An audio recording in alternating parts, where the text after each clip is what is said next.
दोस्तों, पिछली वीडियो में हमने बाबा साहब का जात पात तोड़क मंडल को लिखा गया जवाब सुना कि किस प्रकार जात पात तोड़क मंडल ने बाबा साहब को मनाने की कोशिश की, लेकिन बाबा साहब ने न तो अपने भाषण के शब्दों में कोई बदलाव किया, न ही बाबा साहब ने कोई समझौता किया।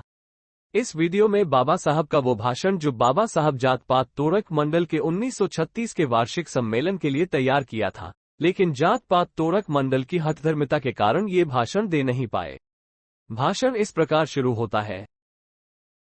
दोस्तों, मुझे जात पात तोड़क मंडल के सदस्यों के लिए वास्तव में खेद है, जिन्होंने मुझे इस सम्मेलन की अध्यक्षता करने के लिए बहुत दयालुतापूर्वक आमंत्रित किया है। मुझे यकीन है कि मुझे अध्यक्ष के रूप में चुनने के लिए उनसे कई सवाल पूछे जाएंगे। मंडल से यह बताने के लिए कहा जाएगा कि उसने लाहौर में आयोजित एक समारोह की अध्यक्षता के लिए बंबई से एक अछूत व्यक्ति को क्यों बुलाया है। मेरा मानना है कि मंडल को इस अवसर पर अध्यक्षता करने के लिए मुझसे बेहतर योग्य व्यक्ति आसानी से मिल सकता था। मैंने हिंदुओं की आलोचना की है।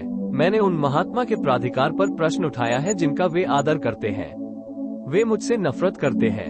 उनके लिए मैं उनके बगीचे का सांप हूँ। इसमें कोई संदेह नहीं है कि राजनीतिक विचारधारा वाले हिंदू मंडल से यह बताने के लिए कहेंगे कि उन्होंने मुझे इस सम्मानजनक स्थान को भरने के लिए क्यों बुलाया है।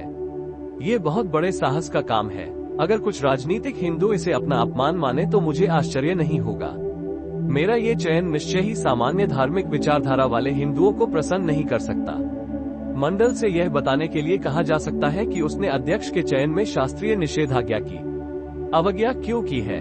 शास्त्रों के अनुसार ब्राह्मण को तीनों वर्णों का गुरु नियुक्त किया जाता है। शास्त्रों का निर्देश है कि वर्णाना ब्राह्मणों गुरु। इसलिए मंडल जानता है कि एक हिंदू को किससे शिक्षा लेनी चाहिए और किससे नहीं।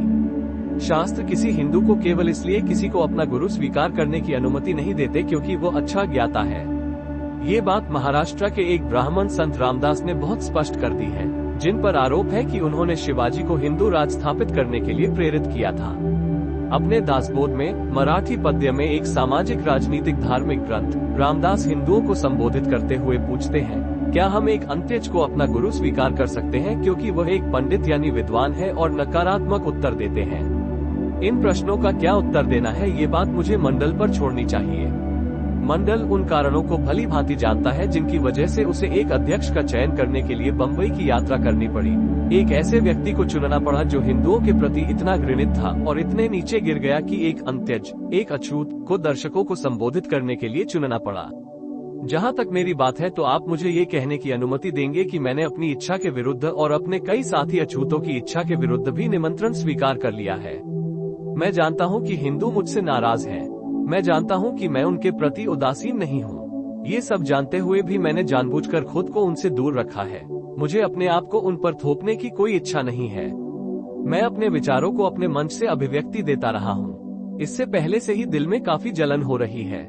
दोस्तों, भाषण का अगला भाग शीघ्र की पब्लिक प्रश्नवाचक चिन्ह किया जाएगा। जब तक हमारे चैनल को सब्सक्राइब करें और अपने दोस्तों को सब्सक्राइब करवाएं। साथ ही बेल आइकन को दबाना न भूलें ताकि दूसरे वीडियो की नोटिफिकेशन आप तक पहुंच सके। धन्यवाद।